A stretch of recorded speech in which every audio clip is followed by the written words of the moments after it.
This is home for 18-month-old Izzedine Adam.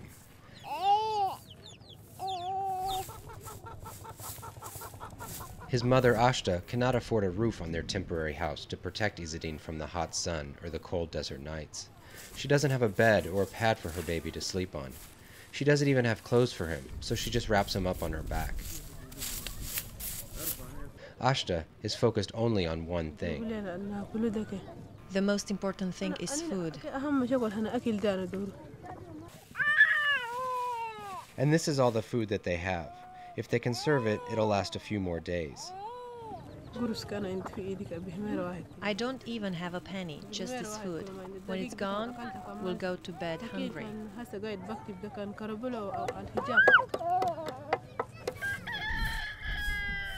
The Adam family arrived in this makeshift camp in Dagdore, Chad, a couple months ago after the Janjaweed, the Sudanese government-backed Arab militia, burned their village to the ground and stole all their food and animals.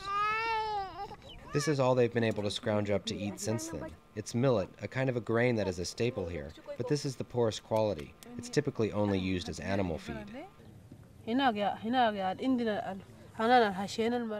We've never eaten this kind of food, but now we are here and we have nothing except this.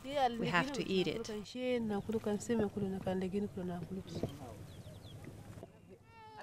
They cook this food every other day to make it last. Even then, Izzedine doesn't like it. He refuses to eat most of the time and is quickly losing weight.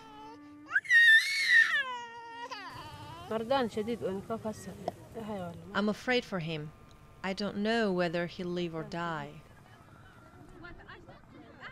The humanitarian crisis in Darfur, Sudan, and eastern Chad is the United Nations' largest aid effort in the world.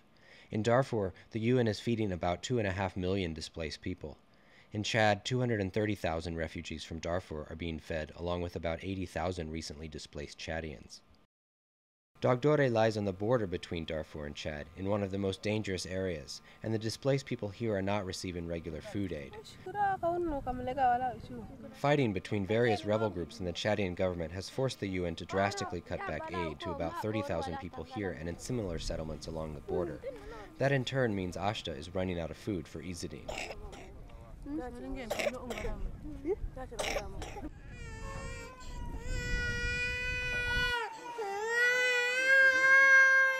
The French group Doctors Without Borders runs a small field hospital in Dagdore.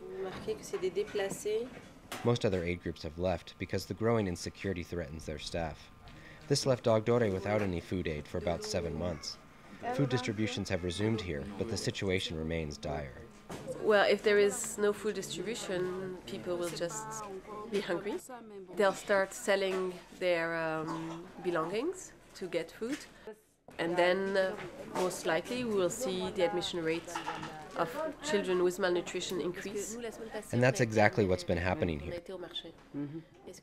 The number of people in Dagdore not getting regular food aid, about 18,000, is just a small fraction of the overall total of displaced people who continue to receive food. But the situation here is a good example of what could happen on a much larger scale if the insecurity grows.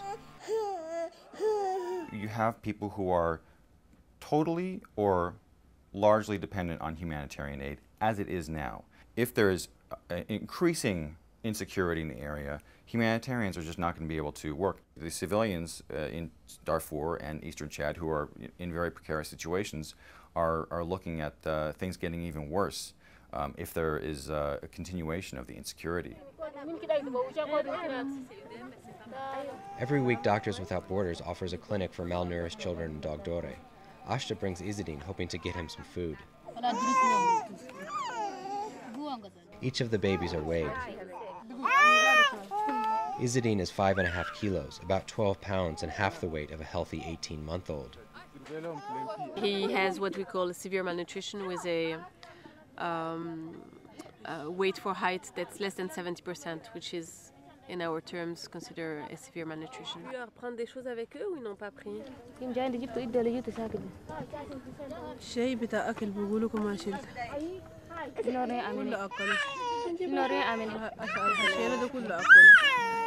Izzedine is given a week's worth of plumpy nut, a high-calorie food for malnourished children.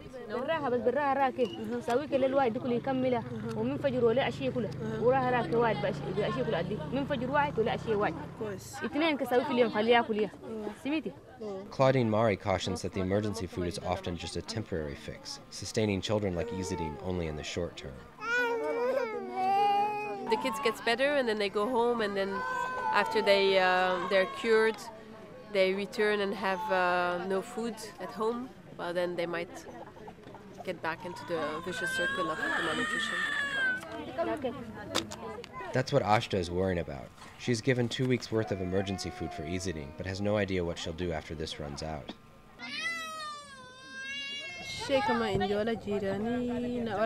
If we run out of food, we'll go hungry. If my neighbors had any food, they would give it to me. But I know they don't have anything, so I won't ask. Ashta says she might sell the donations that they have received, such as this mosquito net that protects Izzedine against malaria, in order to buy more food.